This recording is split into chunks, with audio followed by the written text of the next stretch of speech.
Hello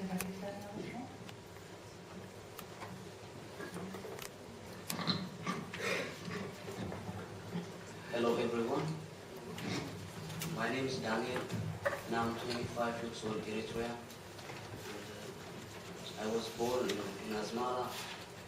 And after high school, after high school I went to the military training when I was 17, as every Eritrean is required to do so. And after the military training, I returned back to study to college, which, as already explained, is a paramilitary college, which is not we are like reservists, not students. But and I stayed for 4 years in this college, and I finally, again, I am assigned to the military, conscripted again to this to the military service, which is in Eritrea. It's not for a limited number of years, which only you started, but there is no full stop. It is for life, maybe sometimes up to 50 years old. So I decided to flee. I don't want to stay there, and I managed to cross to Sudan with 5 friends. It took me like 9 days to arrive to the Sudanese-Eritrean border. And there I was welcomed by the Sudanese soldiers, and which are we expected to transport us to the UNHCR refugee camp the next day. But instead of sending us to the refugee camps,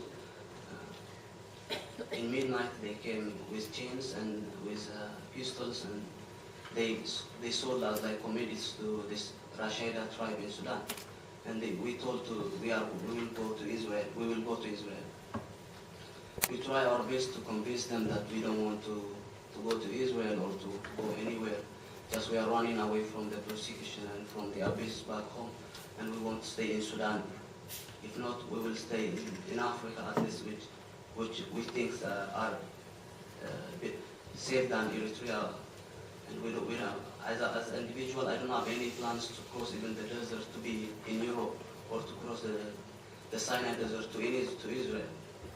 For me, it is enough to stay to go away from this operation back home. And it could be, it's not enough, but it could be okay for me to stay in Africa. But unfortunately, nobody is kind enough to hear and to listen what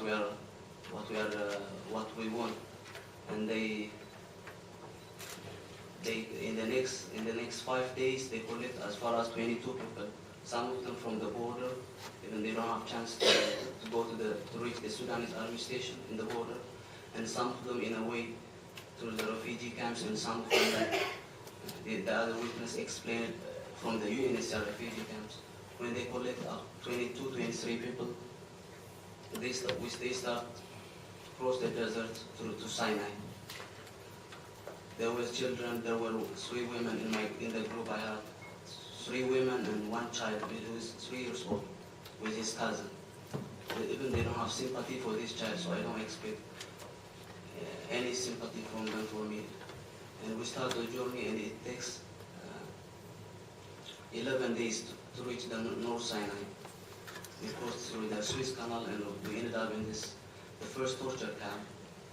And they start to ask if we have relatives anywhere in the world, especially in Europe or Israel, which can they pay $5,500, which most of us didn't have. And they start to torture, beat everyone. In order, unless we say we have, they don't stop this beating. And some of us start to say we have at least to get rest from this torture. Again, they demand a telephone number of the people who we have. But the only telephone we have is the telephone number back home. The only telephone we remember is, and it is a miracle for them to bring 5,500 in 3-4 days. When we call home and while screaming at the phone, while torturing, and this is the worst thing, the last thing you want to happen as a man, as a young man, to scream to your mom or to someone who is back home to beg for money, even though you know there is no money. But we did it. There is no other option. Then then the only thing that the family have to do is to contact anyone who can help them with this money. And fortunately, in my case, they came up with this 5,500 with it after a month in this first torture camp, which I was so weak, but they managed to pay this $5,500. Within these torture camps, two people already died in this, and they don't take even their body. Still, they don't untie from the chains, and they stayed 2-3 days when they were already dead.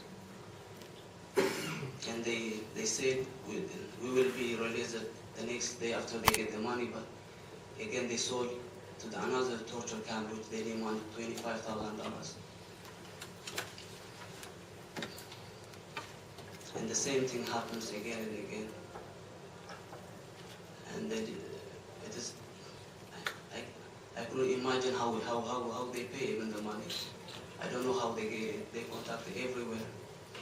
And they sold every property they have, every family, relatives, friends, everyone, in order to save lives. But when I stayed 2 months in this second torture camp, they managed to pay this $25,000, and I left so weak, and they dumped me in the Israeli-Egyptian border. The other friends, they distributed in different torture camps, and even I didn't hear from them. So after a basic treatment by the Israeli soldiers, and I stayed in detention in Israel because of the new law that passed at the time when I landed in the border, to stay in 3 years in prison or to go back home. These are the only options in Israel. But fortunately, after sharing my stories, I'm a bit, I can say a bit lucky that they took me to a shelter, which is not most torture victims didn't get to these shelters in Tel Aviv. And I stayed for 1 year to now in this 1 year and 3 months in this shelter. And I came here to testify and to urge the people who can make a difference we believe.